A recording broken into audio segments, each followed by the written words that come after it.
কিশোরগঞ্জে একটি হত্যা মামলায় অভিযুক্ত আসামিদের বাড়িতে হামলা, ভাঙচুর, লুটপাট ও অগ্নিসংযোগের অভিযোগ পাওয়া গেছে। অভিযোগ উঠেছে পুলিশের গ্রেপ্তার আতঙ্কে ঘরবাড়ি ছেড়ে পালিয়ে যাওয়ার পর নিহতের পক্ষের লোকজন কিশোরগঞ্জ সদর উপজেলার বগাদিয়া গ্রামে এমন তাণ্ডব চালায়। জানা গেছে গত 17 মার্চ সকালে পূর্ববিরোধের জের ধরে প্রতিপক্ষের ছুরিকাঘাতে নিহত হন মারিয়া ইউনিয়নের বগাদিয়া গ্রামের বাসিন্দা মোহাম্মদ সুমন। ময়মনসিংহ মেডিকেল কলেজ হাসপাতালে নেয়ার পর চিকিৎসাধীন অবস্থায় তার মৃত্যু হয়। এই ঘটনায় আহত হন দুলাল মিয়া নামে আরো একজন। পরে এলাকাবাসী অভিযুক্ত রুবেল মিয়াকে আটক করে পুলিশে সোপর্দ করে। এই ঘটনায় নিহতের বড় ভাই জুম্মন বাদী হয়ে কিশোরগঞ্জ মডেল থানায় একটি হত্যা মামলা দায়ের করেন। ওনার বাড়িঘর ভাঙ্গা এটা মূলত আগে ছিল না, উনি মারা গেছে একদিন পরে লাশ আসছে। আসার পরে এলাকাবাসী লাশ দেখা, উনি তো অত্যন্ত ভালো একটা লোক ছিল।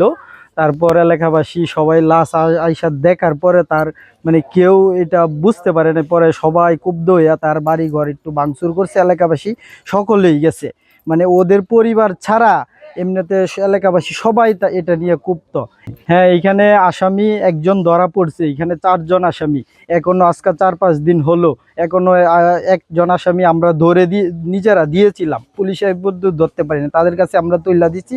এখনো 3 জন পলাতক আছে, তাদের কোনো এখনো ধরা হইতেছে না, আসামি এখনো ধরতে পারতেছে না। এই জন্য আমরা বাংলাদেশ ও পুলিশ বাহিনীর কাছে বলতে চাই যাতে দ্রুত যত চালু পারেন আসামিটা করেন, ধরার চেষ্টা করেন। আমরা তো দাফন কাফন লয়ে ব্যস্ত, তাদের বাড়িঘর কেলা ভাঙছে আমরা করতেতাম না। আমরা গোষ্ঠীর একজন লোকের একটা ফটো দেখাতে যে আমরা লোকজন গেছে, যে বাড়িঘর ভাঙ্গা থাকতো 2-3 দিন তো আমরা অপেক্ষা করছি, তার বাড়িঘর ভাঙতেতাম।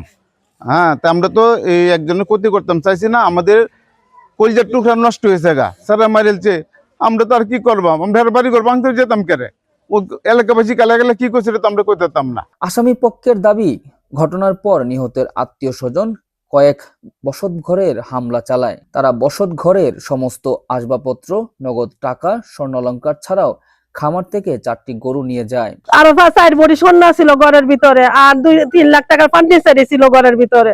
রাইস কুকার থেকে ধরে, প্রেসার কুকার ধরে, ওয়াশিং মেশিন থেকে ধরে, আরো 4টা গরু, আপনি বড় বড় গরু, একটা গরু 2 লাখ টাকা করে দাম। এই জিনিসটি লুটপাট করছে। এমনকি ঘরের দরজা, জানালা ও ইট খুলে নেওয়া হয়। লুটপাটের পর কেরোসিন ঢেলে পুড়িয়ে দেয়া হয়। ভুক্তভোগীরা জানান তারা মোহাম্মদ সুমনের হত্যার সুষ্ঠু বিচার চান। তবে হত্যাকাণ্ডের সঙ্গে জড়িত না থাকা নিরীহ মানুষও এখন হয়রানির শিকার হচ্ছেন। লুটপাট করে সব জিনিসপত্র, সোনা দানা, টাকা পয়সা যা ছিল সব বাসাতে তারা নিয়ে গেছে। নিয়ে যাওয়ার পরে বাসার মধ্যে তেল ডালি আগুন জ্বালাই দিছে, সব ফুইরে সার করে লাইছে। আমার সমস্ত যা আছে সোনা দানা কিছুই নাই আমাদের বাসা, পুরো একটা বছর আমরা বাইরে হয়েছি। যে 10টা টাকা যে বাসাতে নিব বাড়াই, এই কোলেও আমরা ক্ষমতা নাই।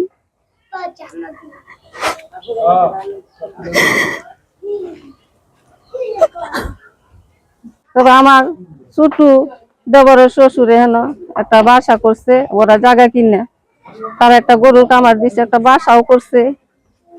তারার কি অপরাধ? তারার জিনিসগুলি কেন তারা এরকম লুটপাট করে নিয়ে গেছে? গরুর করে শব্দ শোনা গেছে, তারপরে আমরা যখন ও দেখে দাও কোরাল নিয়ে আমরা বাসার সামনে যখন ঢুকছে, তখন এইগুলো ফালাইতে শুধু খালি একটা জামা পিনতে বন্ধ দৌড়ায় উঠছি। উঠার পরে যা জিনিস আছেন আমার 4তলা ফাউন্ডেশনের যা জিনিস আছেন সব ভাঙা চুরে নিচে গা। আমার আব্বা আমার কাছে জায়গা কিনে কি অপরাধ করছি? এই গরুটি আর এই বাসাটার মধ্যে এই নতুন ব্যবহার হয়েছে 4 লাখ টাকা জিনিস দিচ্ছি, এই জিনিসটি ভাঙা চুরে একবার আগুন লাগাই দিছে। এটা কি আমার অপরাধ? বাপেরা কি জি সামনে নেওয়াটা, এটা আমি বিচার চাই। ছেলের মারছে সাথের বাসার, এটা একজনের জায়গা কিনলে কি তার অপরাধ? হামলাকারীরা ঘরে ঢুকে গরু, বাছুর, নগদ টাকা ও স্বর্ণালংকার লুটে নিচ্ছে। এতে আতঙ্কিত হয়ে অনেক পরিবার বাড়ি ঘর ছেড়ে অন্যত্র আশ্রয় নিতে বাধ্য হয়েছে। তবে অভিযোগ অস্বীকার করে নিহতের পরিবার জানায়, ছোট ভাইয়ের লাশ বাড়িতে আনা হলে উত্তেজিত জনতা আসামির বাড়িতে হামলা করে। এই ঘটনার সঙ্গে আমাদের কেউ জড়িত নয়। মোহাম্মদ আবুল কালাম ভুইয়া, ওসি, সদর মডেল থানা, কিশোরগঞ্জ। হত্যায় জড়িত মূল আসামিকে গ্রেপ্তার করা হয়েছে, বাকিদের ধরতে অভিযান চলছে। ঘটনার পর লুট হওয়া 2টা গরু উদ্ধার করে তাদের হাতে বুঝিয়ে দেওয়া হয়েছে উল্লেখ করে ওসি জানান। 2টা গরু লুটপাটের উদ্ধার করে আনার পরে এনের এনের যে ইয়ে আছে তাকে ডেকে না তার জিম্মায় প্রদান করা হয়েছে দুইটি। না, কোনো অভিযোগ পাইনি, কেউ অভিযোগ দেয়নি। অভিযোগ পাইলে ব্যবস্থা নেওয়ার। আসামি পক্ষের বাড়িতে হামলা ভাঙচুরের ঘটনায় এখন পর্যন্ত কেউ অভিযোগ দেয়নি। অভিযোগ পেলে আইনগত ব্যবস্থা নেওয়া হবে।